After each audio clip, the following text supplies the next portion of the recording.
Hello and welcome to PFF Fantasy Football Podcast. I'm your host, Ian Hartitz. Happy Tuesday, everybody. We got some news to break down. By we, I mean myself, none other than PFF's finest, none other than Dwain The Rock McFarland.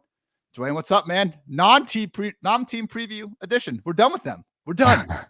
Yeah, man. We have plenty to catch up on. Obviously, Scott Fishbowl in full season, so that's always fun. Gets the juices flowing on kind of a redraft format. Plus, just crazy rules where ADP is completely out the window. So I think that's one of the things I love the most. Besides the fact, the mission behind Scott Fishbowl. Like, what a great dude. I love Scott Fish. He knows that. I love Scott Fishbowl. What are kickers doing in the flex? Who started this godforsaken movement? Like, I just don't. Who actually enjoys this? Like, who's like, oh man, just what I wanted to do today is pick between this wide receiver and this kicker. Like, I just don't think it makes fantasy football more fun, Dwayne. Isn't that what we're trying to do ultimately with fantasy football? We're trying to have fun. Kickers in the flex is objectively not fun. Am I wrong here? No, it makes it more fun because then some people actually want to draft kickers in the flex, which is the wrong move. And then that means, Ian, you get more shots at guys that are not kickers, and they are now on your roster, and they give you a better chance to win later in the season. So, yeah, I'm in favor of these rules because it baits people into going for it. We are going to have one, not even a full podcast on kickers, but we will talk about them at some point in the offseason for you poor souls that continue to play in leagues with those half-breeds. But enough of that negative nonsense, Dwayne. You are correct in that we have plenty of news to catch up on over the past 6 weeks or so. Let's get after it. Starting off with the Baker Mayfield trade. Was in Cleveland. Now it was in Carolina. There you go, Cleveland. Jacoby Brissett is now looking like your starting quarterback for at least 1 week, 6 weeks, 16, 17 weeks. Who knows? But yes, Baker Mayfield now in a quote-unquote open competition in Carolina. But Dwayne, lost in kind of the offseason of Baker and just, everyone kind of trashing him has been, I think, the reality that we're still talking about a top 20, top 25 quarterback here. That does not describe Sam Darnold. Baker Mayfield will be taking the first snap in week 1 against the Browns. Do we need any more evidence we're in a simulation than right now, man? No, there's definitely I don't know if it's a glitch or on purpose in this simulation, but yeah, look, all you want, like for your, obviously, like if you can have Patrick Mahomes as your quarterback and you're a receiver, that's great. What we have to avoid are the absolute just terrible situations. Sam Darnold is one of those. Jacoby Brissett is going to be one of those for the Browns. If you can at least just be serviceable, which we've seen Baker do, he's been able to support weapons, not high-end fantasy weapons, but I think we could also question like how healthy was Odell Beckham Jr. There's been a lot of different things going on with the receivers that Baker has had. Jarvis Landry, is a good receiver, right? But, he's also a slot guy. He works underneath. So how high would we really expect him to finish? It's not like we expect a top 6 finish, right, out of Jarvis Landry. So having said all that, like, it's a positive, man. It's a positive for all the receivers on Carolina. Doesn't mean you have to move everyone way up the ranks, but I feel way more comfortable taking everyone. CMC was already, in our top 2. It's a positive for him. It doesn't really move him. He was already number 2. So, but yeah, I'm all on board with Baker. Look, it's not Sam Darnold. That's all we have to say. Does it move him, Dwayne? Because look, I came out here in February postseason, and I said CMC's my number 1 overall player. I got chastised, mocked, held, at stake, whatever the hell you want to say about it. I backed off the stance after we made it through the entire offseason without a single quarterback upgrade, but now we got it. Better late than never. It is an upgrade at quarterback, and if CMC is fully healthy, if Jonathan Taylor are fully healthy this season, like CMC is scoring more points. I understand the floor. I think I'm ready to go CMC overall number 1, Dwayne. Could have argued that I should have been there the whole time, but like, I think that's what it comes down to. I don't want to fall into the trap that we try to avoid with other players where it's like, I don't know that CMC is more likely to get injured than Jonathan Taylor. And if we take that off the table, it's CMC in full PPR. I'll still take Taylor in standard and half, but why not CMC at 101 at this point? Well, and we've really already had this conversation. We've had the conversation if you only got to do one draft, right? And you're just trying to push all your chips in. You just want to win that one league and it's a PPR format. We've already said it would be McCaffrey. So, I'm fine. Like if you move him to 1, for me, like I'll leave Jonathan Taylor at 1. I totally agree with you. Like I said, we've discussed it before. This doesn't change a lot for me with CMC. It makes me more comfortable with him, but at the same time, like I said, I already have him in my top 2, so it's kind of hard to go really anywhere else. Yeah. But anyone that wants to take CMC first overall, I think it's fine if you're only playing in one league. If you're going to play in 50, you're going to want to mix up Jonathan Taylor and CMC. And Jonathan Taylor is the harder player to get at number 1 overall. Now, I've been in drafts where Jonathan Taylor's fallen to me at like pick 3, pick 2 a couple of times. So, I mean, you can get some exposure to him without having the number 1 pick. But let's say you're going to do 10 drafts, and you get one pick that's at the 101. If you want a shot at Jonathan Taylor, you probably got to take him there. And CMC does have a little wider range. Like I've seen him fall all the way to 6 or 7. Just because sometimes you'll get in a draft and people are just freaked out, right? I can't take him, just because of what you were just talking about. They just all they can see are the injuries and the fact that they've been burned in the last 2 years by taking CMC, and then that just clouds the judgment. So you're going to get more chances to get CMC beyond ADP than what you're going to get with JT. So I think it just comes down to, are you going to be someone drafting a bunch of teams, or are you someone that's just going to have one, and then you got to make your call? At wide receiver, DJ Moore up to wide receiver 15 ADP over underdog. Objectively, the best quarterback of his career. With all due respect to late career Cam Newton, just wasn't the same guy when DJ Moore was coming into the league there in 2018. So, Dwayne, I think it's pretty clear where this wide receiver 2 shenanigans start. I think it's at AJ Brown at the wide receiver 13 spot. We also got Pittman there. I have AJB 13, Pittman 14, Terry McLaurin 15. I continue to be well above the field on McLaurin and happy to do so. Then I have DJ Moore. Where are you falling with him? I'll be honest, I don't even think I moved him up. I was a little bit higher than consensus to begin with. Again, it's a positive. He's right in that tier. I find myself more confident in drafting DJ Moore, but again, him versus McLaurin versus Pittman versus Brown, I still think Wentz versus Baker is probably a net, kind of a wash almost. And honestly, I think Terry still probably has less overall target competition in the offense. Yeah, I think it's a tier, like you mentioned. I've got all those guys in my tier 2. I do have DJ Moore above Terry McLaurin. I've got DJ Moore, Michael Pittman, and Keenan Allen in my tier 2B. Then below that, I've got Mike Williams, Marquise Brown, Courtland Sutton, McLaurin, Waddle, and Deontay Johnson. Like they're all below. And I have Deontay purposely, obviously, at the bottom. Like he's the one still with the biggest question mark at quarterback. But what we've seen with DJ Moore is that with pretty crappy quarterbacks, he's just always a wide receiver 2, no matter what. And so now we have the upside of, okay, if this is his best quarterback, there is a potential wide receiver, 1 outcome in, his range of outcomes. And I think that's there also for McLaurin. But the other thing that we're having to play here, right, is the ADP game. And so a lot of times if you're coming, back in round 4, especially like on underdog, even over on FFPC, you can have a shot at DJ Moore and then also come back and get Terry McLaurin too, if you want to. So it's really, it's depends on what you're trying to do. If you only know you're taking one wide receiver there, then you got to make a stand on DJ Moore versus Terry McLaurin. If you're trying to come away with 2, you got a better shot of taking DJ Moore first, right? And then coming back and getting McLaurin. So within my ranks, I'm always anchoring them with ADP. Just some players I don't mind. I'll get way off, versus ADP. But with these, I've kept them a little bit closer because, again, I'm trying to help people maximize building the best roster. Absolutely. What about the other wide receiver there? Yes, on social media, Robbie Anderson dismissed Baker Mayfield back in March. I mean, he dismissed Sam Darnold too, and I don't think Darnold was back there in the pocket, in the middle of a game like, oh, that Robbie over there, he said something bad about me a couple months ago. I'm not going to go throw that deep ball to him.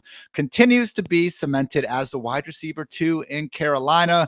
I mean, no, the guy's going back-to-back seasons, 136, 110 targets. He's getting a quarterback upgrade. Right now, PFF projects Robbie Anderson for 94 targets, and he has a wide receiver 70 ADP over Underdog Fantasy. Made my list of 10 wide receivers that are too cheap based on their projected targets. We have heard murmurs of a trade, but man, Dwayne, save for like Baltimore, I think Robbie gets traded anywhere, and we're going to see his value only go up in a similar manner as like Julio Jones, who's about 10 spots lower in ADP right now. Any love in throwing a late round dart at Robbie Anderson? Yeah, I think Robbie Anderson's just going to continue to move up in ADP. Like, to me, he should be inside the top 150, because, again, Sam Darnold was just like the kiss of death. But if you can have at least just an average to below average quarterback, NFL wise, and that's what Baker Mayfield is, it can unlock these other guys.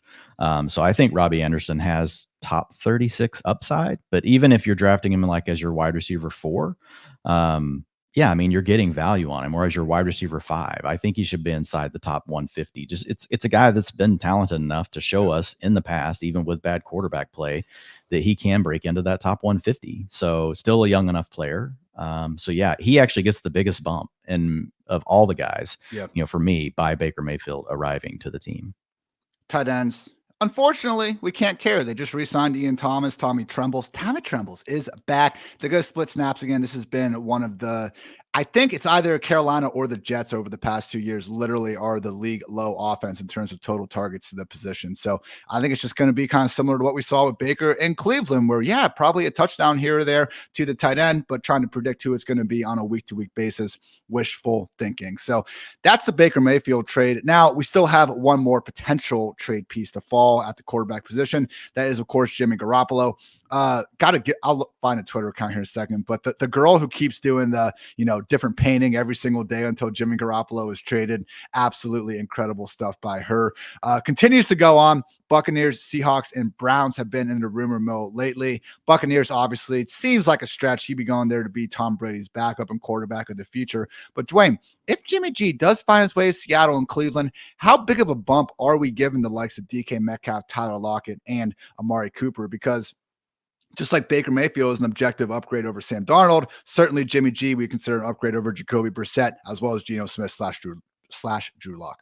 Yeah, it would be similar because you would at least have a serviceable quarterback, right? We've seen Jimmy G support, Deebo Samuel and Kittle. We've seen him support Ayuk and Kittle. We've not really seen him support 3, right, players. And it would be, if he landed in Cleveland, it would be a very similar offense, right, to what they run now. You're going to run a lot of heavy personnel, use a lot of play action, center everything, really around making things look the same, depending on the run game. Obviously the defense has to cooperate, but yeah, it's going to be an upgrade. If you went to Seattle, the question with Seattle is, would the 49ers, are they really going to be willing to trade Garoppolo, inside their division, a division that's already really tough anyway, right? It's nice to have an easy out on the schedule. If you look at that and think, well, we think we can beat Geno Smith and Drew Lock. If you give them Jimmy Garoppolo, well, they do have DK Metcalf, right? They've got Tyler Lockett. They've got a couple of backs they can use. Like they could make a little bit of noise and make life a lot tougher for you in the division. So it is kind of the final hope though for Metcalf. Like Metcalf needs an out right now because he's sitting in the worst quarterback situation. He's, I think you can argue that Metcalf's sitting in the worst offense in the NFL right now.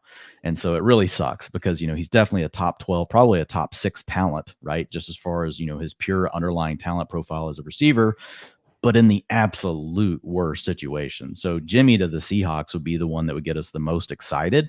To the Browns would be fine. That would be a little bump for Amari. It would also be a little bit of a bump for Njoku for the same reasons we talked about, with Baker. But man, Metcalf right now, like if you're drafting him at ADP, he can probably pay off your ADP, just because he's so talented. But there's just not really a chance for him, I don't think, to explode, right? I mean, there's always a chance, but it's just going to be really tough with quarterback play that bad. But if Jimmy G got there, I think we would definitely have a story. And I think it would make me feel much more comfortable about drafting Metcalf in the first 4 rounds, first 4 rounds of fantasy drafts. I think the other side of the coin with Seattle is, yes, they're going to be terrible. But remember, this has been, even in Russ's down years, it's always been a competitive team under Pete Carroll in terms of, going for the playoffs at a minimum. Don't think they're going to be that way this year. Vegas certainly agrees with us. So it might just force their hand to pass more at this point, Dwayne. And it's Metcalf and Tyler Lockett. Like Tyler Lockett, no, I don't think he's a top 6 talent at the position like DK Metcalf. But I also think maybe we're giving too much credence to credit to Russ for Lockett. I mean, there's another guy on the end of those moon balls, somehow getting 2 feet in bounds and making all these ridiculous plays. You can look at PFF receiving grade, yards per route run, targets per route run. Lockett's right there, if not better than Metcalf since Metcalf has entered the league. I mean, you look at their 4 extended appearances last year with Geno Smith. I mean, Metcalf scored 5 touchdowns in those games. Lockett actually had more targets, wasn't as productive. So I just think, man, these are 2 objectively really good to great receivers that are just so damn cheap. Lockett's the wide receiver 47 right now, Dwayne. Like, we were talking about him as a borderline wide receiver 3 a couple months ago. Like, yeah, it's tough and it is gross, but wide receiver 47 for Tyler Lockett, getting triple-digit targets from anyone. Like, where if that's not the line that we're drafting Tyler Lockett, what is the line? Yeah, I think it's fine. Like where his ADP is at. I mean, I've got him ranked. I've got him in my overall ranks right around 100 right now. I'm finishing up my top 150 refresh for tomorrow, and right now I've got him basically just a couple spots off of ADP. So I think it's all priced in for him. The one that's honestly tougher for me is Metcalf because your opportunity cost, right? The other guys that you're having to pass to take Metcalf. And yeah, the talent is elite, but you've talked about, where these wide receivers have finished, right? When you've got a really bad quarterback, and that's what DK Metcalf is facing. He could he could easily pay off like a wide receiver 3, tag, but we're already drafting him right now. His ADP is you're drafting him as a wide receiver 2, and you're drafting him around other guys that have wide receiver 2 with wide receiver 1 upside. And that becomes the issue for Metcalf. I just think it's a lot tougher to see that wide receiver 1 upside. Could it happen? Yeah. But I think his ADP is a bit overpriced right now, to be honest. I think DK is one of the guys that's more overpriced just on his talent profile, which, look, talent's the number one thing I care about. But whenever you're in potentially the worst offense in the NFL, even if you do have to throw more, that's all bad offenses. So that's kind of included in the research you've already done. A lot of these bad quarterbacks that these, receivers have to play with, guess what? They're playing from behind all the time because quarterbacks matter. That's how you get your wins in the NFL. It's one of the top driver, like the best stat you can tie to NFL win rates is actually yards per attempt passing. So we know passing is huge, and a lot of that comes back to the quarterback. So I think Metcalf's overpriced. I think Tyler Lockett's priced in right now. I don't think there's really anybody else that, even if the trade went down, we're going to care about in the passing game for the Seahawks. That research. Well, I guess you would say Noah Fant, right? Noah Fant is, in that tied into, conversation that we always have. Noah Fant probably should be the favorite to be their number 3 target getter. The problem is I think he could be their number 3 and have like 60 targets on the season just with Disley functioning in. Eskridge maybe making a little bit of a leap, like you drafted them in the second round for a reason. Come on. Obviously could still be a run-first offense despite how bad they are. But the research you mentioned, for those that didn't catch some of our previews where I mentioned it, the top scoring wide receiver from a bottom 10 scoring offense has finished as the wide receiver 32 in full PPR scoring over the last 5 years. There have been 20 instances of these low-scoring offenses having a top 24 wide receiver, also 20 instances of them not enabling anybody ranked higher than 35th. So yes, certainly does seem like Lockett. We have a few more outs at this point than Metcalf, at least relative to their ADP.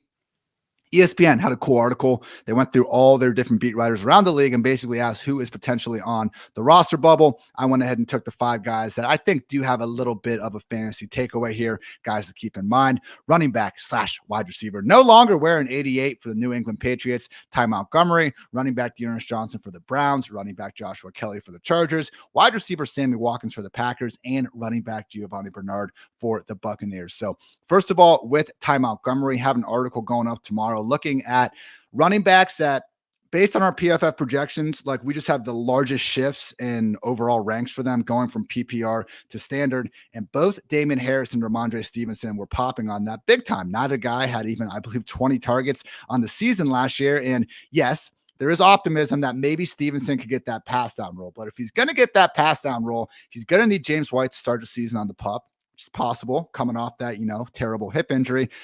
Also, it'd help a lot of Ty Montgomery's out of the picture. Also, would help if Damian Harris doesn't simply take more pass down work. Also, would help if Pierre Strong, who got drafted all of 9 picks after Ramondre Stevenson, isn't involved. Also needs JJ Taylor, Kevin Harris not to really be there. So it could happen. Stevenson's going like outside the top 36 running backs. I have found myself getting him in a couple drafts. I don't quite get like the sleeper of the year hype that seems to be going there.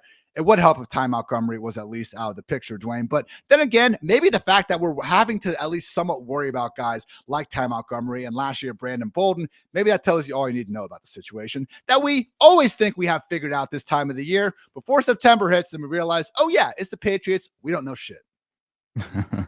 Yeah, I mean, Ty Montgomery doesn't bother me. Like, he's just a dude. Like, I'm so is Bolden though. Yeah, I know, but I'm not really worried about it, to be honest. Like, look, Steve, I'm with you on Stevenson, but I think sometimes, like, some of these guys we're talking about, like, they are nitpicking. But I think the bigger issue is that they did spend a similar pick to what they used on Stevenson on Pierre Strong Jr. Like, he concerns me a lot more than Ty Montgomery. Definitely James White, right? We got to see what's going on there. Obviously, his contract is almost nothing, right? So he could also easily be cut, and it wouldn't really hurt the Patriots at all. Like, if James White gets cut, like, that's that's when things really get interesting, I think, for Ramondre Stevenson. If he doesn't get cut, we know they're not cutting, Pierre Strong. Even if Pierre Strong has a bad camp or whatever, like they spend enough draft capital, he's going to be around. We don't always see the Patriots use their rookie running backs, that there's a pretty long track record there. But I think last year. Yeah. And I think each case is a little bit different. But even with Stevenson, right, it took multiple things, right, to keep getting him back on the field. It wasn't like he just took over the job and ran away with it. But having said all that, like Montgomery is not really something I'm worried about. It's like I do want to keep an eye, though, like what's going to happen with James White? What are the Patriots doing with this Kyle Shanahan type stuff they're trying to install? Is this just like something they want to sprinkle in? Is their offense changing? Because Pierre Strong Jr. could be the best wide zone runner they have, right? So if all of a sudden they're shifting gears week by week and deciding, well, we're going to use power, or we're going to use more outside zone based on our opponent, right? Whatever, and their defensive ends and how big are their linebackers. Bill Belichick's brain's just like going a million miles to nothing. And so I think it's just risk more from, the late round pick or the fourth round pick at running back than some of the others. But it's enough that I'm like you, I don't have a lot of exposure to Ramondre Stevenson. I've got him in the same tier as Ronald Jones, Isaiah Spiller, Rashad White, Darrell Henderson, all those guys. But it's hard for me to really wrap my mind around a real reason I want to take him ahead of those guys, right? Like Isaiah Spiller. I know there's just really Eckler. I don't care about Roundtree and Josh Kelly. We've seen enough of that. Rashad White, we know they don't like Keyshawn Vaughn. So if suddenly Leonard Fournette went down and maybe he carves out some of the passing down role. Darrell Henderson, we know he's the clear cut back that goes behind Cam Akers, who's still coming off, that Achilles injury. We also know that Darrell Henderson could carve out the passing down role, right? Or he could just get 30% of the work, which could be similar to what Ramondre Stevenson gets, right? 35% of the work is probably what we're hoping for with Stevenson. So that's where it's difficult for me. It's just prioritizing him over those other guys I have in the tier, and he goes ahead of all them. So I don't end up getting him a lot. In fact, I think you could make an argument that Melvin Gordon is the same thing as Ramondre Stevenson. And so that's the bigger challenge for me with Stevenson. I think he fits in the tier that we want, which is this potential upside back. He does have more blockers to his path, to your point, because of the way the Patriots have always handled things. And there are these other guys that just go a little bit behind him, and I like them just as much, if not more. And so my exposure is really low on Ramondre Stevenson. And we can't just, again, nitpick certain pieces of data and not hold those things against everyone involved. You can't say, well, Damon Harris basically got a redshirt year as a rookie, so Pierre Strong's going to, and just completely ignore the fact that Ramondre Stevenson got plenty of run at last year as a rookie, or the fact that in our most recent sample size with the season on the line, last game of the year, Dwayne couldn't hold anything back in that Buffalo game. Who outsnapped and out-targeted Ramondre Stevenson? Brandon Bolden. Now, I know Brandon Bolden's out of the picture, but when a 30-plus-year-old career special teamer was enough to keep Stevenson off the field on pass downs, and the Patriots go out of their way to draft another running back to re-sign James White and to add guys like timeout, certainly does have to be considered in the ever-evolving New England backfield. You mentioned before about Joshua Kelly not really being worried about him or Larry Roundtree to begin with. I am with you there. Isaiah Spiller continues to be a solid value in that same sort of range we were just talking about with Stevenson. Cleveland's going to be very interesting, Dwayne. On our Cleveland Browns team preview, we talked about how the problem, especially for Nick Chubb right now, is the fact that he's 2 injuries away from getting that 3-down role. If Kareem Hunt gets hurt again, it's going to be Dearness Johnson stepping up and stealing away a lot of those pass downs for Nick Chubb. I found myself in this slight area of the unknown as we have it right now with both Dearness Johnson and Kareem Hunt. I don't know that they'll be cut, but they could be traded because they're both way too good enough to be cut. I don't know why the Browns would really get rid of them to begin with. So there is still a chance that I think all 3 end up on the roster. But Kareem Hunt, man, I think you could argue where about maybe even lower than where he'd be ranked. If we had to go ahead to week 1 and he is the Browns RB2, we've seen him consistently supply top 24 value in that role. He's going outside the top 30. I don't see really anyone trading for Kareem Hunt, Dwayne, just to make him a clear backup back. He's far too good for that. Like, there's still a chance that Kareem Hunt gets traded to one of these RB needy teams. And all of a sudden we're talking about him as a legit RB1, man. He is that good. We can talk about the potential locations for that. But for me in this Cleveland backfield, I want Kareem Hunt while things are as certain as they are. Yeah, I love Kareem Hunt. And he's a player that I have just really pushed myself over the last week and a half to just gain more exposure, because I think, the outs are just huge. Number one, he's being underdrafted anyway, based on how good of a player he is, right? His talent. I mean, you can get him in the 7th, 8th round of these drafts. If you're over on Underdog, sometimes he even slips a little past that. And so it's a player that's been extremely efficient, great in the passing game. He can play every down. He's up there with all the league leaders and all the things we care about: the missed tackles forced per attempt, the explosive rush rate, yards after contact. It's just like it's a great running back profile. And so we know Cleveland's going to be committed to the run game. We know that he gets the leading scripts, he gets the trailing scripts, he gets a lot of the pass down work. And even if it's a game that's right down the middle, he gets to still like every third series from, Nick Chubb. So, could Dearness Johnson chew into a little bit of that? Yeah. But I think where you're getting him right now, it's all priced in.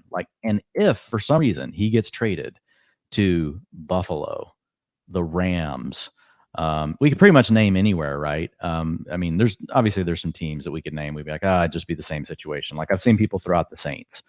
Yeah, it'd be nice for the games if Kamara is out, right, for multiple games. It'd be nice, but then once Kamara's back, right, you're dealing with the same kind of thing you're dealing with Chubb, right? He probably just tanks both teams.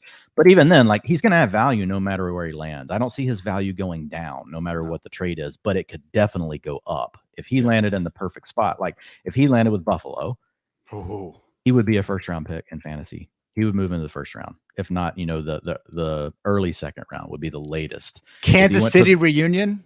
He went to Kansas City, same thing would happen. Same thing would happen. Like at a minimum, he would be a second-round pick.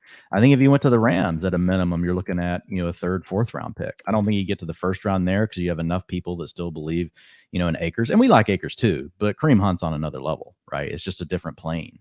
And that's the thing. His underlying profile is better than most backs in the league. Not just top 15, like it's like top 8 or 9. So it's pretty much anywhere he lands, he's going to carve out a role. It's just a matter, does he land in the spot that we're just like, oh my God, like I was getting Kareem Hunt in the 8th and 9th round.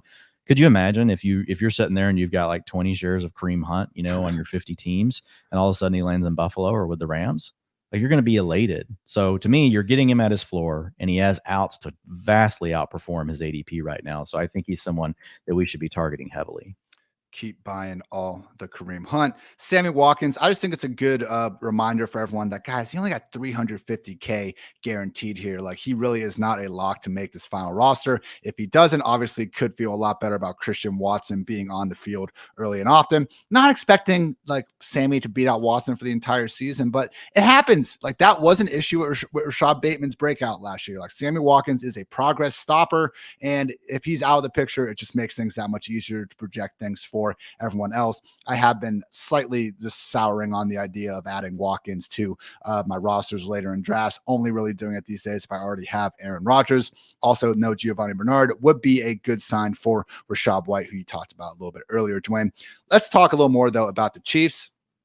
Several nice updates from the Athletic's Nate Taylor. Appreciate all the Athletic beat writers giving us some nice insight into OTAs. Reported that Marquez Valdes-Scantling was, quote-unquote, the best receiver during the Chiefs offseason program. Also considers Ronald Jones a, quote-unquote, legit candidate to earn the Chiefs starting job over Clyde Edwards-Helaire, and also expects Jerick McKinnon to make the 52-man roster. So first takeaway, Dwayne, I continue to not be worried at all about Juju Smith-Schuster. I continue to not draft him as a top 30 receiver.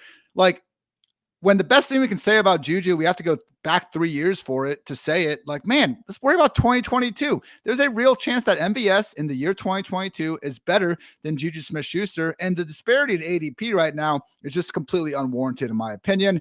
So that's my thought in the wide receiver room. At running back, less and less inclined to take Clyde Edwards-Helaire. I really have been ever since they brought McKinnon back. And this just kind of reinforces the idea that Clyde finally getting that target share might remain a pipe dream. Meanwhile, Ronald Jones, Dwayne, the 3 top candidates, I think, to be this year's version of James Conner: Ronald Jones, Jamal Williams, and Melvin Gordon. A little bit different. I understand Rojo is by far the worst receiver out of that group. But man, we could look up here in week 16, week 17, see Rojo as the lead early down back on the Chiefs. That could easily equal 1,000+ rushing yards and 10 touchdowns. Yeah, so I'll hit on all those. MVS, his ADP is really, the challenge. Like it keeps rising. And he's just never proven anything before is the problem. Never in PFF receiving grade. So that's something that's totally separates, right, what he's been able to do away from the quarterback. Even in the games where Aaron Rodgers has been without Devontae Adams, at least Allen Lazard, even though it's on a limited sample of like only 100 routes, was able to flash a little bit of something to us. MVS never was able to. It's just hard for me to get behind MVS. His ADP it's going to have to come down a little bit. I'm a little bit behind ADP on MVS. Like, he's moved up in my ranks a little bit because, again, I do anchor things with, the ADP, but still, like, versus underdog, I'm minus 25 versus ADP. You go over on something like FFP, and that's obviously half point best ball. So there's an impact, and you got to start 3 receivers. You got to remember, the format that you're talking about. Then over on FFPC, thanks Fantasy Mojo, which is a full point PPR, and we're not talking about best ball anymore. I'm a lot closer, right, with my rank versus MVS. So much more willing to take him in a format like that versus one where I think he's been taken about 25 spots ahead of where I want to take him.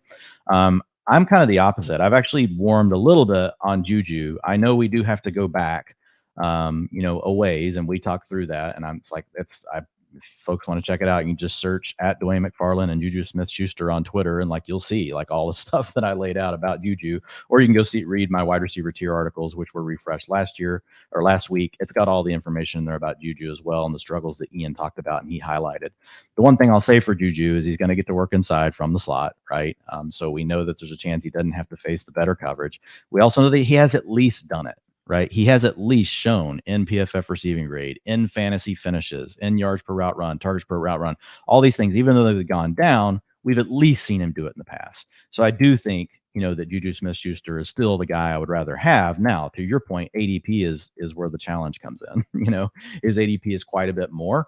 But I've basically gotten Juju I've got him now ranked a lot closer to his ADP. Than where I had him before. And again, a lot of it comes into as I'm reworking the ranks and just working through some of the other players and some of the things that, we've been discussing.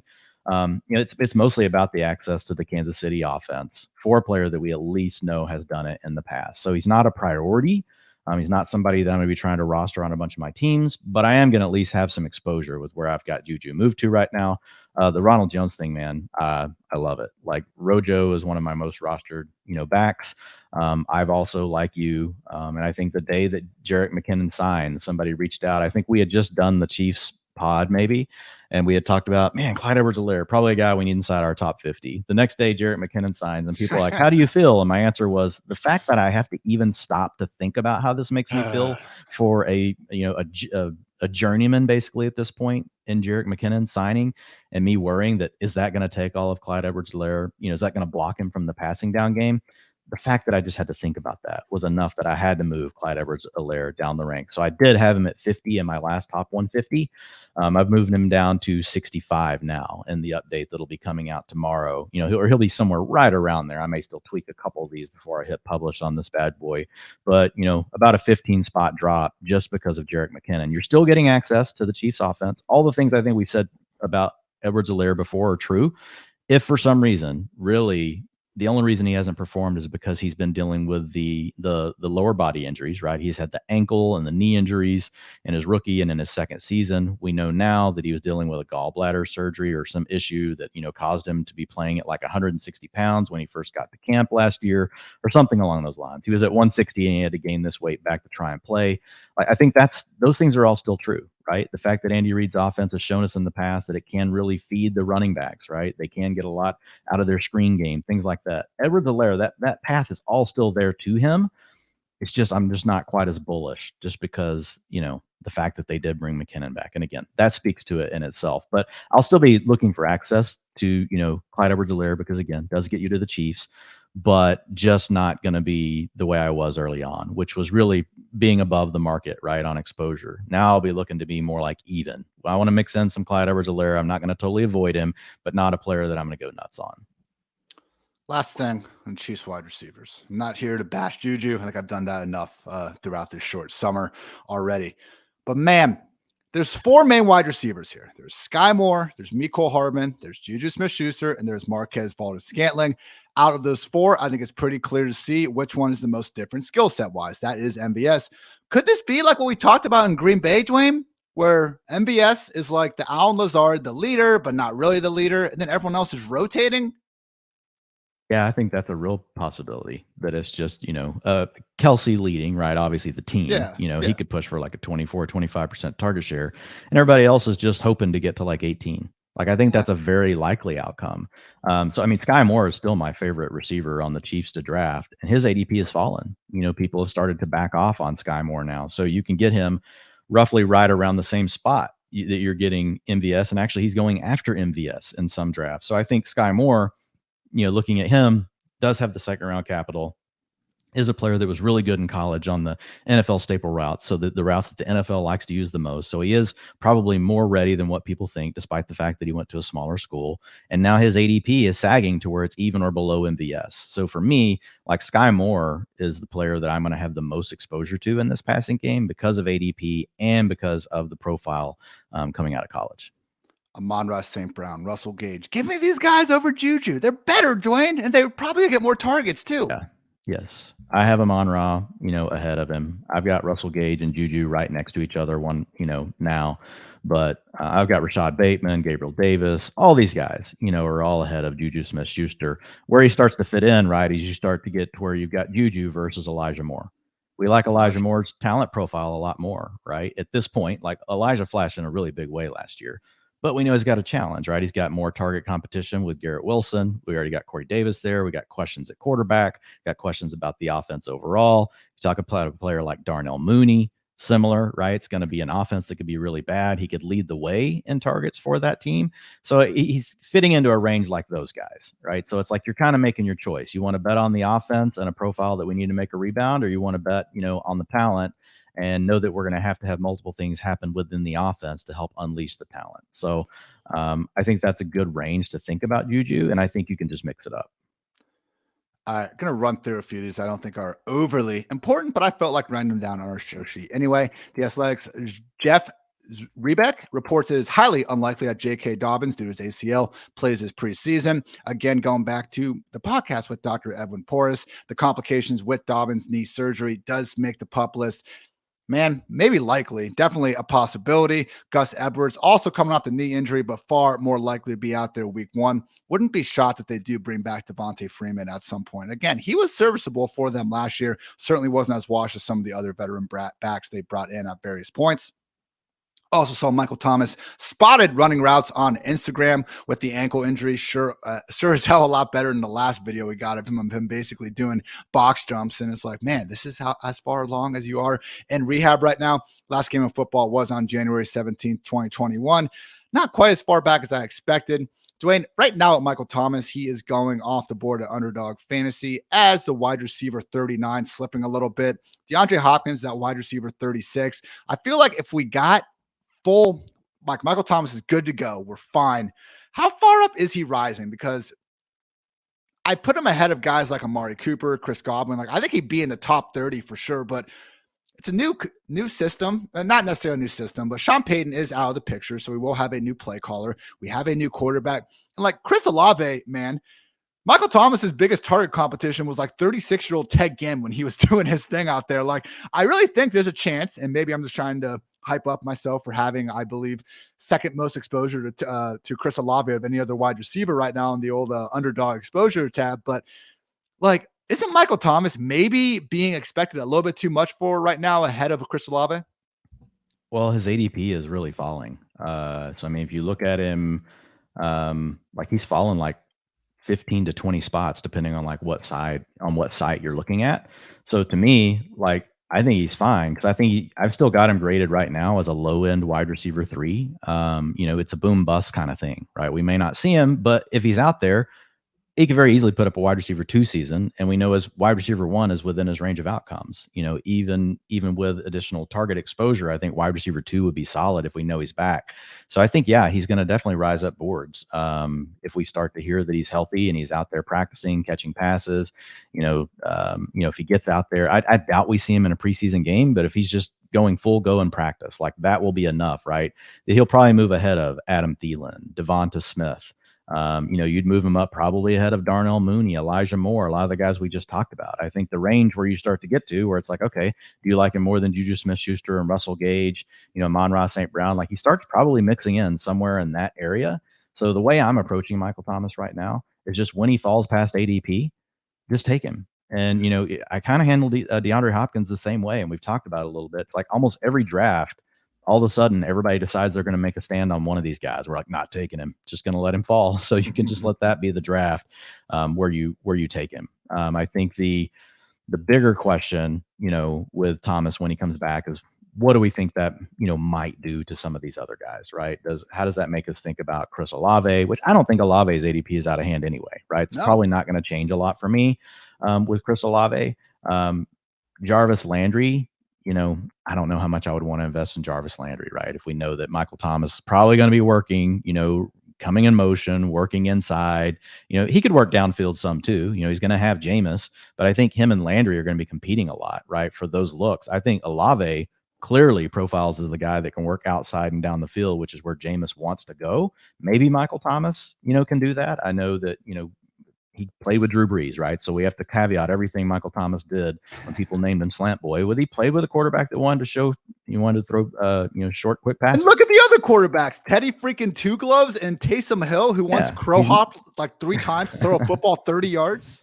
Exactly. So I think you got to consider those things when you think about what's really the range of outcomes on Thomas's role within the offense, right? Could he work downfield more and those sort of things? I think it's all possible. But for me, again, with Thomas, just taking him, when he slides past ADP, Olave still willing to target him right at, or above ADP.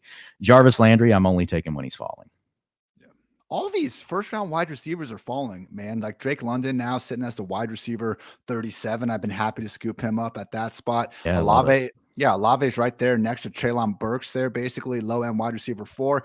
Garrett, Dotson. All these guys now are just super affordable. Do any of these receivers strike you as like the potential to be this year's Jalen Waddle? Because I am starting to get a little bit of those vibes. We talked about Olave, but also, man, Jahan Dotson, he's going outside the top 60 right now. Like, throw away your pre-draft evaluation of this guy right now. If I just told you at the 16th overall pick, who is projected to be the number 2 target getter in an offense, is available outside the top 60 wide receivers, I just feel like that's an auto draft, man. And once you do start looking a little bit closer, like, okay, maybe his RAS score isn't quite as, borderline erotic as we would prefer.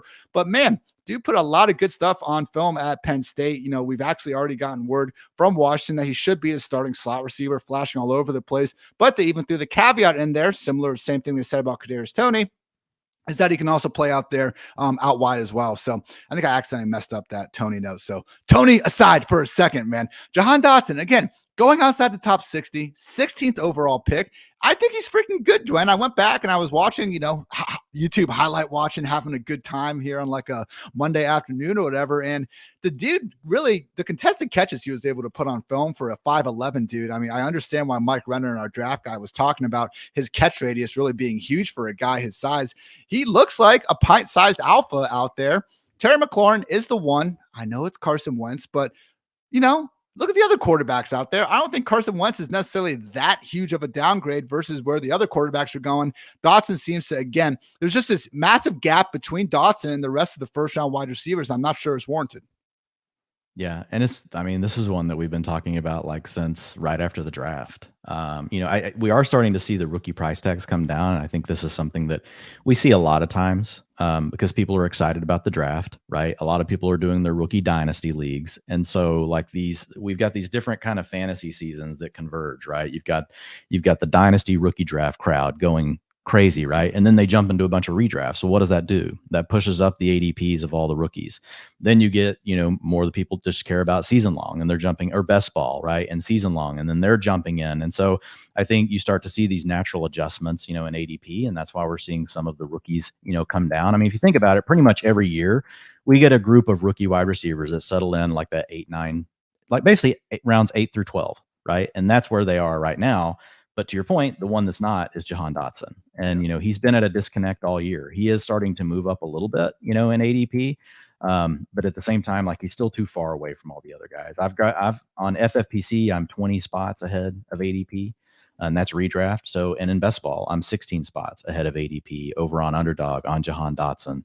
So a player that I have a lot of exposure to. I think you're hitting all the right notes. You're going in the first round in the top 16 picks. There's just no way that you should be going this low, in drafts. Now, we did hear with Dotson that he's going to work mostly from the slot. So the thing that we'll want to know from Washington, is what do we think their base personnel is going to be? It would make sense to me, Ian, that it might be 11, right? You spent money on Curtis Samuel last year and you're going to have him healthy. It might be the best thing to just have 3 wide receivers out there. You've got 2 backs that are good receivers as well. That could put defenses in a bind, but we do have the stodgy Ron Rivera, right, as the head coach. So we don't know. Like, they could still try to use more heavy personnel, silly stuff like that. But to me, game scripts that they're probably going to be in, and the fact that the talent they have now makes sense to me that they would use 11 more often than not. The other question that we have to have is, okay, great. When they go to 2 wide receiver sets, what's it going to be? Is it going to be a rotation? Is it going to be, Samuel? Is it going to be Dotson? Because if Dotson's going to mostly play from the slot, that means Curtis Samuel gets to play outside. I think that's positive for him. It could mean that he's going to be on the field,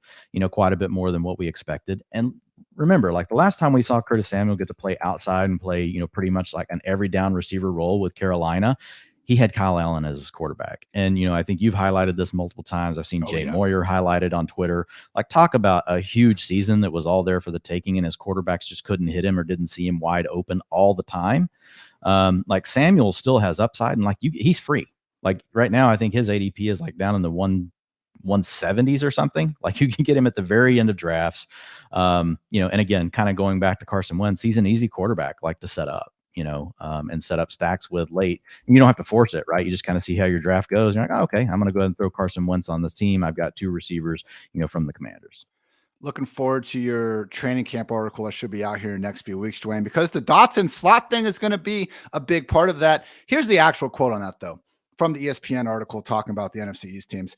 He will mostly play in the slot alongside Terry McLaurin, though Dotson also can work outside at times. So we'll see. What's that telling us? Maybe freaking nothing. But yeah, if we need to see who's going to be. It just tells us that's the question we need to try to figure out if we can. And sometimes we can't figure these things out, right?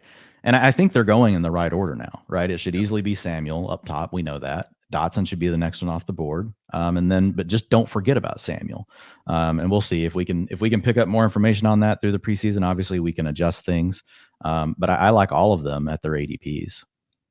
The Athletics, Joe Biscalgia expects James Cook to operate as the Bills' third down back and see snaps at receiver. Specifically said, Cook will likely mix in on obvious passing situations and when the Bills feel comfortable enough to use 2 running back sets and split him out wide. They'll also aim to keep Devin Singletary fresher by giving Cook early down snaps throughout the game. Singletary, in that article I mentioned, popped as one of the most severe running backs that if you are going to draft Devin Singletary, you should do it in standard leagues. Now, we've already seen this kind of be a problem for Bills running backs to begin with. They're only 27th in targets over the past 2 seasons, also only tied for 25th in carries inside the 5-yard line. Like, you look at the expected points from backfields over the past 2 years, and you see these Texans, the Giants, just like complete trash teams, and like the Bills are just there for some reason. And that reason is just because of the style that Josh Allen plays with. Obviously, it's a great style that's going to lead the Bills to plenty of more victories, plenty of more points. It's just not great for their running backs. So if they keep falling, Dwayne, we don't hate the player. We hate the ADP.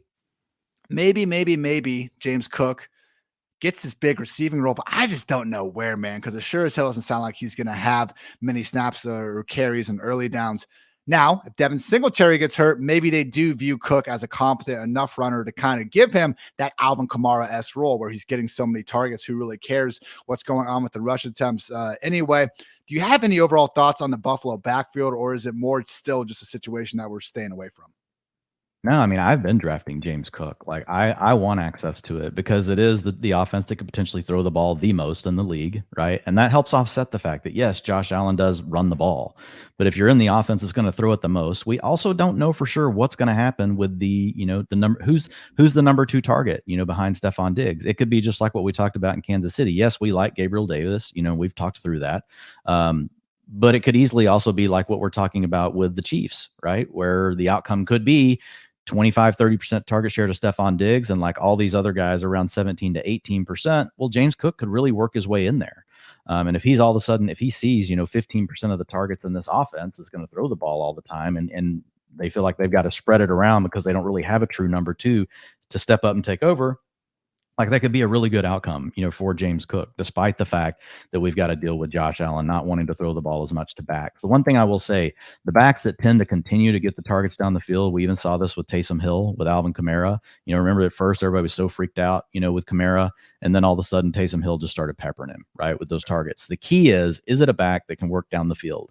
The running back, Josh Allen is not going to check it down to Devin Singletary when he sees he has a lane for 15 yards, right? He knows he has it. He's just going to go. James Cook, if he's working, 4 or 5 yards down the field, right, and he's already has those 5 yards, that becomes a different situation. And typically those backs are more sticky when we talk about their ability to continue to repeat, right, their target shares or their targets per route run.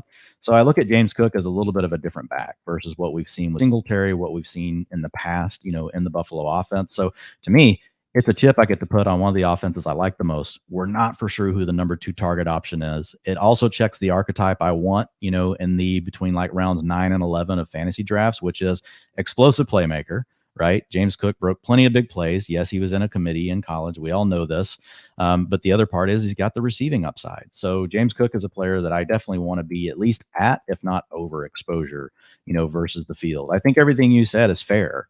But it's just too good of an offense for me to pass it up, because we see this. We see people evolve. We see these coaches decide, you know what, we're just going to do it. We're going to make it work for James Cook, and we're going to get him the ball. And it's just hard for me to fade that, like, once we get into those rounds. So, I mean, I've got him in a tier like that's around that archetype. It's Kareem Hunt, it's Cordell Patterson, Chase Edmonds, James Cook. They're all a very similar, archetype. And feel free to prioritize James Cook in keeper formats, because Devin Singletary is an unrestricted free agent next year. We usually do see a nice little leap positive in terms of ADP between these, first, second round running backs from their rookie year to their second year. Let's talk a little Alvin Kamara, Dwayne. We haven't gotten any updates legally, but we did have friend of the pod, Drew Davenport at Drew Davenport FF, do another one of his nice legal threads just about the situation. So Drew's point was that unless the video that we allegedly is out there, unless that video is leaked, it would seem like the case needs to play out before the league is going to act. That seems to be their new policy. They're going to let things get done in court before they rule a suspension. That's why we are not worried about Dalvin Cook for right now, because his court date is just too far removed for us to be confident that it's going to impact the suspension on the 2022 season. Again, just if things play out in court, as we know, something gets leaked out to the public, and now the NFL needs to try to put the fire out. Who knows what could happen in that situation, but per Drew, next court date is August 1st at 8:30 a.m. And he's saying how they're still going to be in pretrial negotiations. His point, I'm reading off his tweet. I retweeted the thread a couple days ago. You guys can check it out at iHartitz if you don't want to go to Drew's page. The state has to push for a conviction with such gnarly facts and injuries alleged. The defendant has too much at stake to walk in and plead to something that will crush him. So the likely outcome is that this case gets set for trial. Since a simple continuance of a pretrial was almost 4 months, I would imagine setting the case for trial would at minimum have the case on the docket for late October or even November.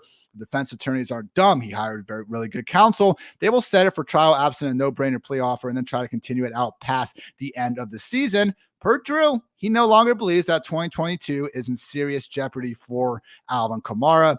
Dwayne, for the first time this offseason, I have started to dabble on Alvin Kamara at his reduced ADP.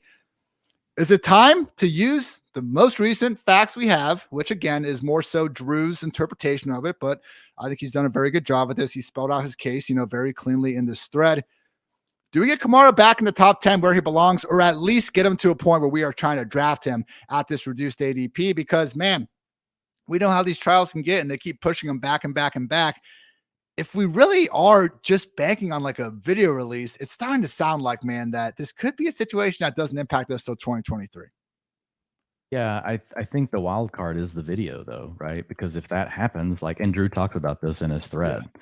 So for me, it becomes opportunity cost. Like, where's the line at where you want to take Kamara like over the other player that you're looking at? Right. Like, so I don't think you have to do that in the second round. I think we feel good enough about Aaron Jones and DeAndre Swift. Sure, if we knew Kamara was going to play the whole season, he would be a first round pick. Right. But he did take a step back, like in every statistical category, last year. We don't have Drew Brees. So, I mean, I think there's also a chance that Kamara, is not quite what he was. So I think there's other things going on. So my challenge starts to become, Third round is like where you start to feel like taking a shot. I haven't taken a shot yet unless he's in the fourth round. And I've been able to get him like 3 or 4 times now where people are just like, I don't want Kamara. Slides to you in the middle of the fourth round. I was doing a draft with Brian Drake the other day from Fantasy Football Hustle, and same thing happened for him. Kamara fell to him in the middle of round 4. And so I think he's an obvious pick when he makes it to you there. So the way I'm treating him is if he gets around the turn, right, at that 2-3 turn, anywhere in there, he's fair game.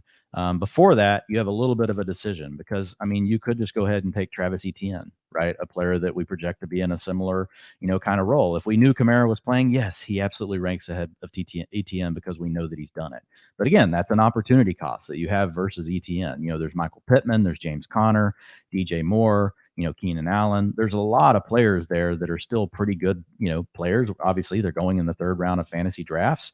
But where it starts to, the breaking point for me starts to become whenever you get to some of the other guys like, Courtland Sutton, who we've seen him climb boards. We'll talk about him in a minute. We like him, but I'd probably take Kamara over Courtland Sutton, right? Jalen Waddle, we've talked about him. Take Kamara, over him.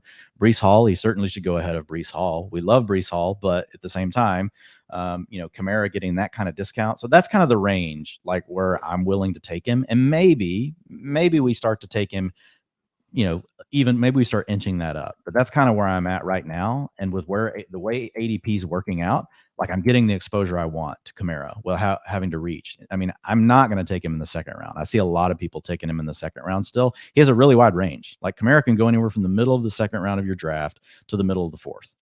Right. So I'm just opting to get my shares now at that low end while it's still there. Maybe this news, like here's my question though, Ian, like, Drew is awesome, but how many people really get to see this content from these really good legal folks, right? No, and how much of it gets shared? And so I just wonder, like, could Kamara's ADP actually just continue to slip, right? Because maybe a narrative that's not actually factual to Drew's point is the one that's really overtaking, fantasy. And so we're seeing him slide more than ever. So I think we got to kind of wait, right, and see what happens with his ADP. But for now, I'm happy to take it below. And that way, at least I have some. If it starts to climb, I think we just got to readdress it again and decide, like, okay, like this is the new ADP. Are we willing? It is interesting. Like when they brought in Mark Ingram last year, I thought it was more of a bit at first, but then they signed him to the $2.8 million extension through 2022. If you look at his pure projected workload, man, you could argue that no suspension, you could legit rank 12 backs ahead of Kamara if you wanted to, like Taylor, McCaffrey, Henry, Najee, Eckler, Dalvin, Fournette, Saquon, Aaron Jones, DeAndre Swift, Joe Mixon, Javonte Williams. I would want Kamara over Connor, over Akers, over Chubb, over ETM, but that fourth round spot, that's where we're going for. Like, even if we knew Kamara wasn't getting suspended, do you want him or Javonte Williams? If I knew Kamara wasn't getting suspended, I would take him over Javonte.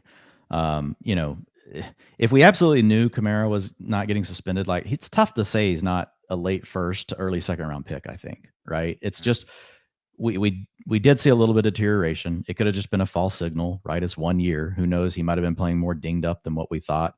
But I think the problem is there is just enough of a doubt there, plus the fact, right, that this, could be something that takes a couple of paths legally, right? Just takes a path that we're not anticipating, and the league forces, this thing to potentially move up, or the video comes out, and those two, and they could both happen. So I feel like the earliest, if you want to be aggressive on Kamara, I would say early third would be the earliest to do it. Like I'm personally going to be more of an early fourth person for now.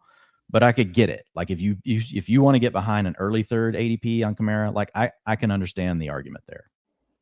Actually had in our docket to talk about the Gronk retirement, and we got further news on it today, which was very convenient. Rob Gronkowski actually told Mike Reese that even if Tom Brady called, he would not change his mind. A specific quote, I would answer, obviously, the greatest quarterback of all time.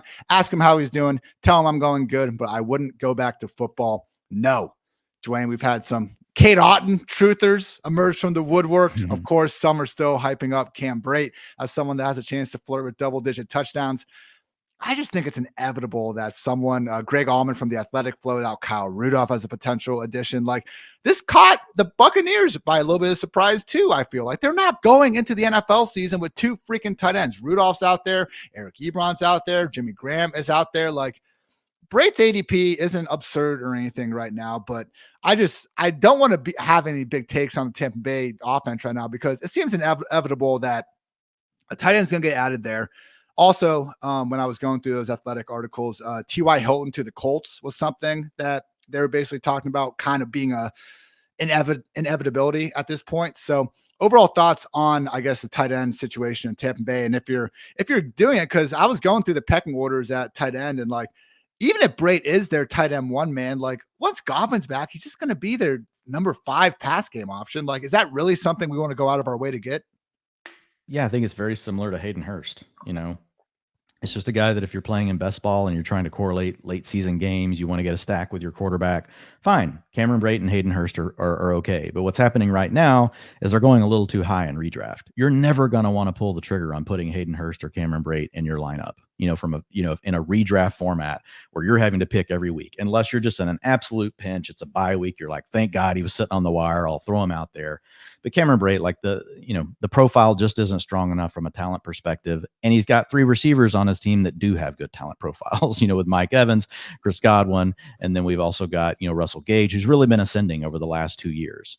And so Gage just didn't get a good contract just for no reason. Like he actually got a contract because he's actually shown that he can be a good receiver. So I think the biggest winner, from this are just the 3 receivers. They're going to continue to see more. And then to your point, I think Leonard Fournette will see more targets than Cameron Brate, or maybe Rashad White gets a little bit of a pickup, from this, but I'm with you. I'm fine in best ball right now. You want to get Cameron Brate late. I think it's good. Not really touching him in redraft. Let's talk a little Chris Godwin. Got an update from ESPN's Adam Schefter, who apparently 1 year spent $16,000 on chocolate to send to sources and some ESPN coworkers. Got to write it off the old taxes because those are actually business expenses. Apparently, must be nice. Bro, I've never even seen 16 grand in my bank account. This dude's spending it on chocolate. Like, okay, how poor for me, but my God, Dwayne, on chocolate? Like, give me something useful at least. Who the hell wants that much chocolate? I don't know, but evidently it's working. I guess it is. So my goodness. All right. I'm guessing a lot of that is to agents. Chocolate aside. So here's the thing.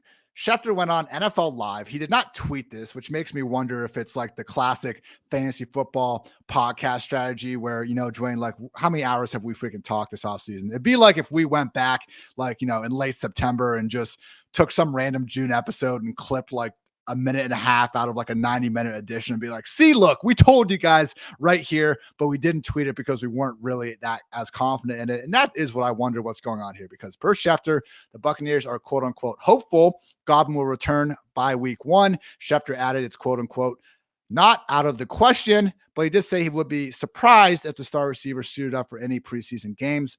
Our lovely resident, not our resident expert, but Fantasy Points medical expert, Dr. Evan Porras, said it would be irresponsible basically for Godwin to be cleared any earlier than October. Once again, he just got paid $60 million over 3 years, $40 million guaranteed. The Buccaneers, I mean, look at the NFC South. I don't think they have anything to worry about early on. This is a team playing for January, February. I am still under the assumption, Dwayne, that we are not going to see Chris Godwin back until mid-October at the earliest. I am not changing my ranks based on this news. We even had Greg Auman in the same week at The Athletic talk about how basically, this was his quote, the optimistic view would be that Godwin is back practicing during preseason and close enough to be on the initial 53-man roster, but the goal is to have him fully healthy when it matters most this season. So it wouldn't be surprising if they took a slower approach, had him on the PUP list, first 6 weeks of the season, actually 4, leaning on Russell Gage as a number 2 earlier in the year. We'll pull up the Tampa Bay schedule going into next season. But Dwayne, did you change your overall ranks based on the Schefter? Not a bomb, more like, like a Schefter fart or something going on there. Because again, like if you're serious about it, tweet it, man. Yeah, I think we had to address it though, because it kind of caught fire on fantasy Twitter.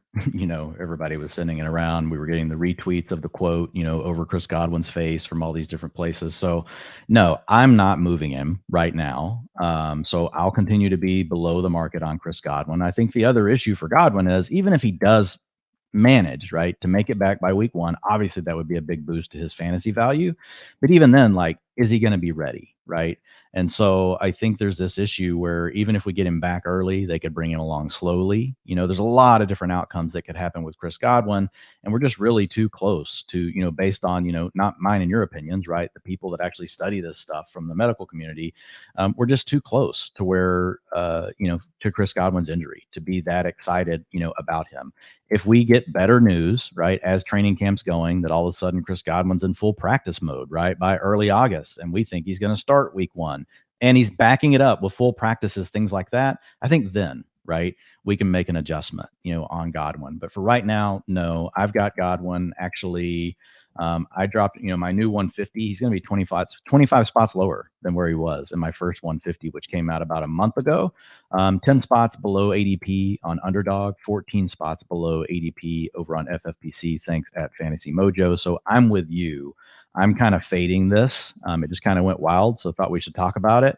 The one thing I would say, is if we do think Chris Godwin, if we get new indicators that Godwin is going to be back and he is going to be starting, and we get it backed up by practices, things like that, it definitely would impact Mike Evans, right? It would impact Russell Gage. The biggest thing for Mike Evans all of last year were the games Chris Godwin missed. When Antonio Brown left the lineup, it didn't really do anything for Evans. But once Godwin was out, man, his target shares, they shot through the roof. His fantasy finishes shot through the roof. So the only thing I would say is the more confident we get that Godwin actually is, maybe ahead of schedule, even if that means maybe he's still going to miss 4 games and we think he could be, better sooner rather than later. I think those things potentially move Evans down a little bit, right? Not somebody we have to get carried away with, but I did finally move Mike Evans up just because once Gronk was gone, thinking Godwin's not going to play until October, November. Yes, we love Russell Gage, but there's no way to not have, Mike Evans inside your top 10 receivers with all that news. And so Evans is a guy that I'm going to stick with it, though. I'm moving him up 9 spots in my 150. And despite this news, I'm not changing my stance on that.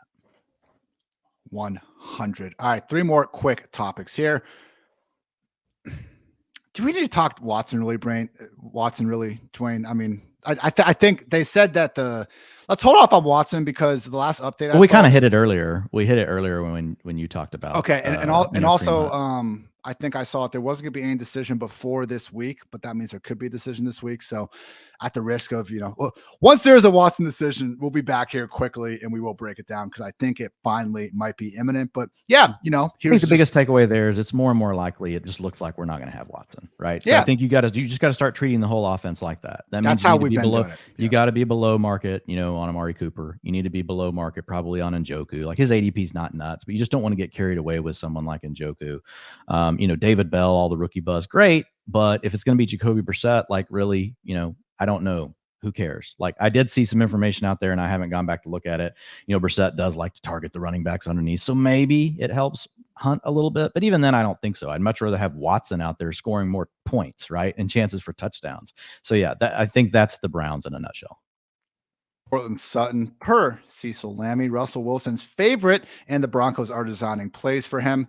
Dwayne, I've enjoyed being a little bit ahead of consensus here. It was I think we did our Broncos preview earlier in the summer. And again, just try and read between the lines. We came to the decision okay, Sutton over Judy based on, again, contract, just the chances of being in 2 wide receiver sets, numerous factors. I have Sutton as my wide receiver 17 behind DJ Moore, McLaurin, and Pittman. I believe that's right around where he continues to go over Underdog Fantasy. So really have been trying to prioritize him in that wide receiver 2 range. Your question is, if Sutton is indeed the number 1, how high is the ceiling? Because I think you're going to say is 2. It's wide receiver 1, man. This is the wide receiver 2 that I think we don't have nearly as much quarterback questions. We don't have the same sort of what happens when DeAndre Hopkins comes back questions as Marquise Brown. I mean, Courtland Sutton, man, he is the number 1 pass game option that has the best quarterback really in this wide receiver 2 range. Yeah, I think with Sutton, and again, I think the most likely outcome is he's more like a 22, 23% target share guy in with everybody else, just trying, hopefully one of them trying to get to 20%, and then you could just have a lot of guys around 15, right? I don't think it's a scenario where, and it could also just be a scenario where it's him and Judy or him and Patrick that are both around 22% and everybody else has less.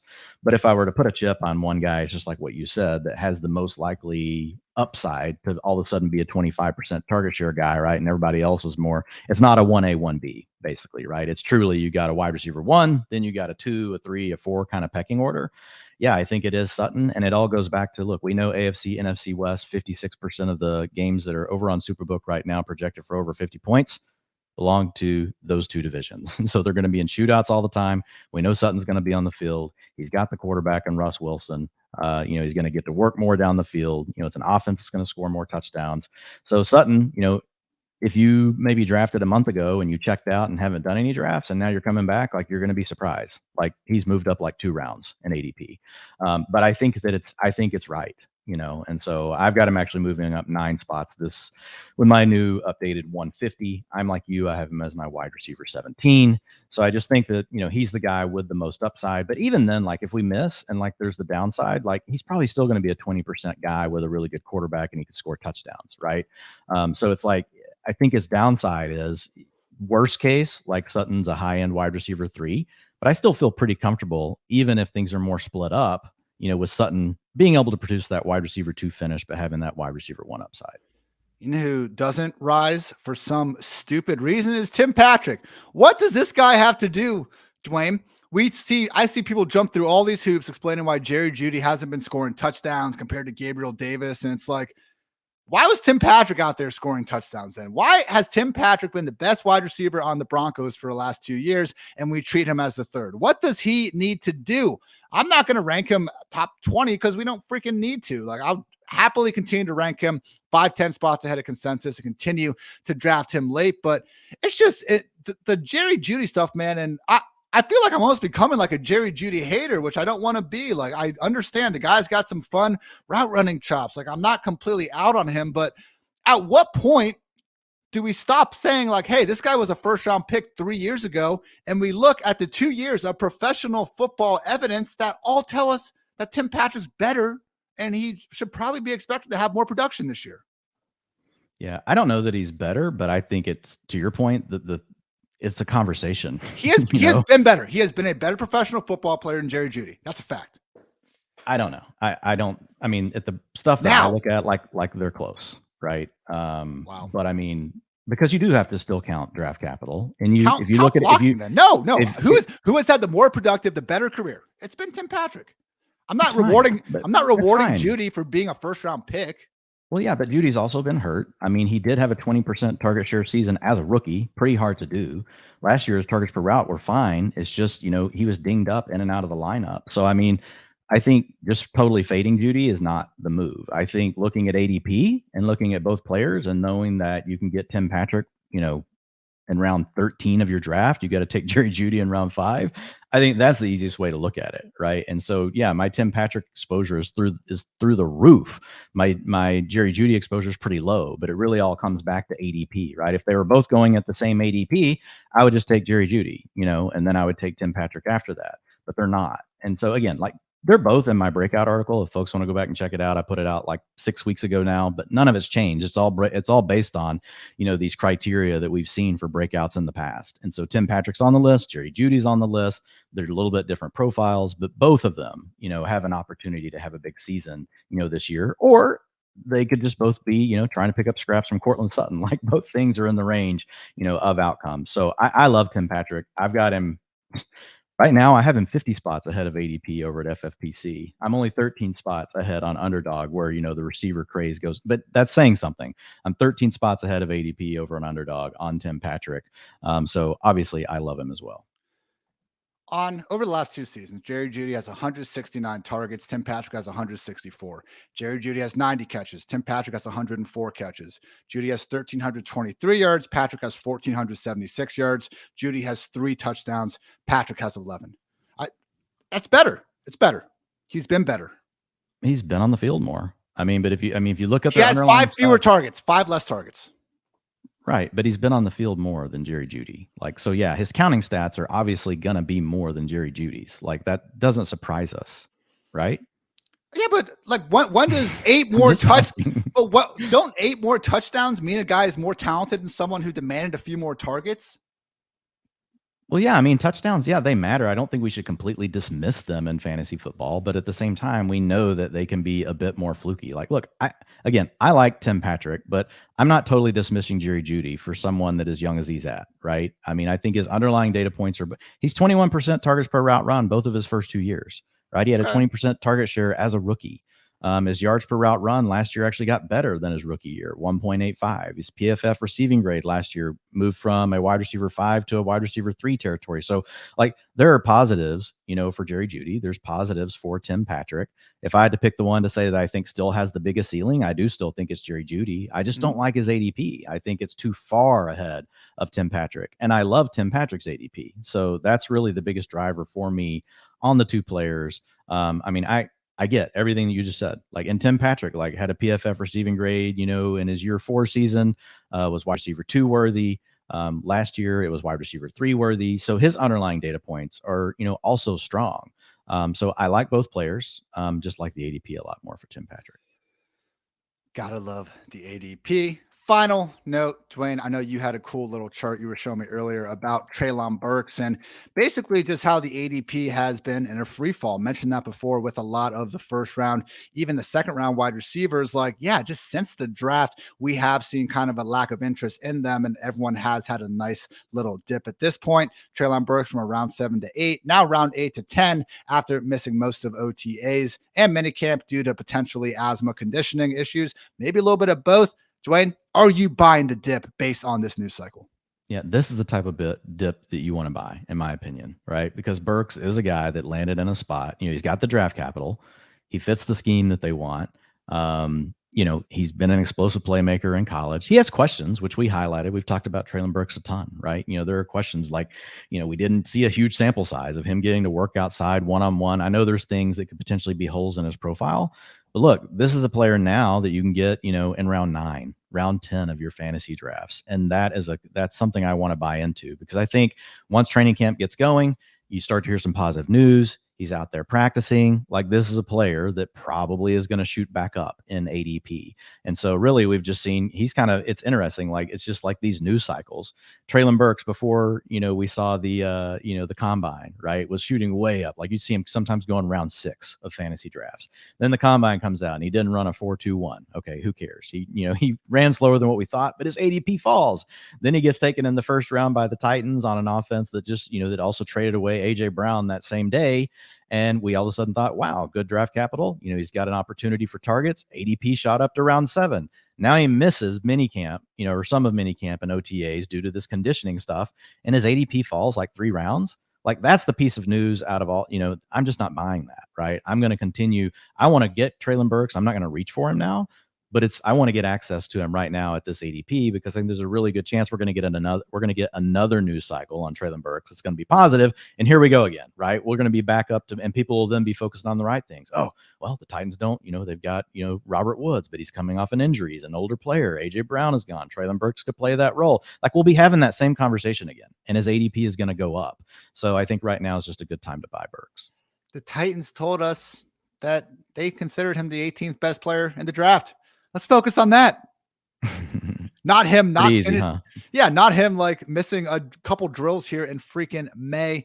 Gotta love when this happens. Reminds me last year of Jalen Waddle not moving past wide receiver 48 because there was an article about him getting up slow, not missing any time in practice, but he got up slow. And the beat writer noted that, man, if Waddle got hurt, Dwayne, like that would have been bad for him. Jamar Chase and the stripes on the football. These are the kind of news cycles you want to buy, right?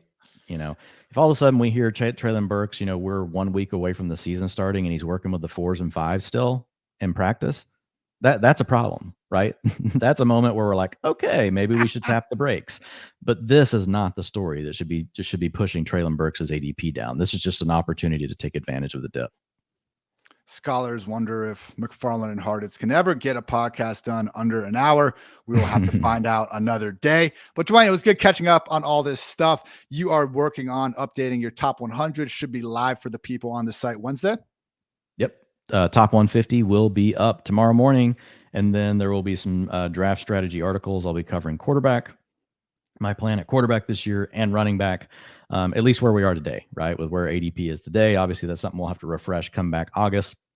But for folks that have some earlier drafts or just wanting to start to get your mind around some strategy and how you can approach this at each position, we're going to have those too. I will have my 150 along before too long. Right now, working on some more quick hitting strategy pieces. I had my top 10 wide receivers that are too cheap based on their projected targets go up Monday. You can also check out, again, some of the more volatile running backs based on what type of scoring system you're using. And later in the week, I'll have a list of which tight ends, basically tiering the chances of each tight end having a chance to actually lead their team in targets or not. So I think it's useful to go through that. But yeah, team previews are done. Should still hold up if you want to check those out. I got a message from our lovely editor, Mark, mid-podcast. Dwayne, apparently since July 19th last year, I have wrote 843,000 words, which doesn't even sound real.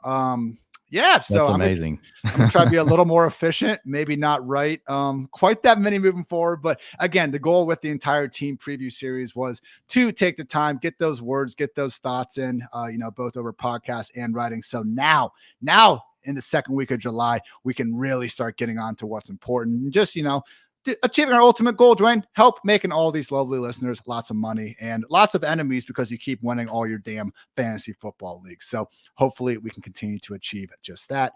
For Dwayne, I'm Ian. Thanks as always for tuning in to PFF Fantasy Football Podcast. And until next time, take care, everybody.